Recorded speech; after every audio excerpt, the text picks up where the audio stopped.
મધ્યપ્રદેશના જાંબુઆમાં ગત મોડી રાત્રે ભયંકર અકસ્માતની ઘટના સામે આવી છે, જેમાં ટ્રકની ટક્કરે કારનો કચ્ચર ઘાણ નીકળી ગયો હતો। આ ભયાનક અકસ્માતમાં એક જ પરિવારના 9 લોકોના મોત થયા છે।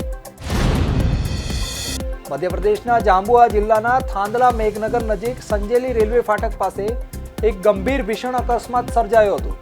રાત્રે લગભગ 2 વાગે નિર્માણાધીન ઓવરબ્રિજ પર વળાંક જ્યારે ટ્રક વળી રહ્યો હતો તે જ સમયે કાર સાથે ભીષણ ટક્કર થતાં કારનો કચ્ચર ઘાણ નીકળી ગયો હતો, જેમાં કુલ 9 લોકોના મોતના અહેવાલ મળ્યા છે। મળતી માહિતી અનુસાર મૃતકોમાં 8 લોકો થાંદલા નજીકના આવેલા શિવગઢ મહુદાના વતની હતા, જ્યારે અન્ય એક મૃતક વ્યક્તિ શિવગઢની નજીકના ગામડાનો રહેવાસી હતો।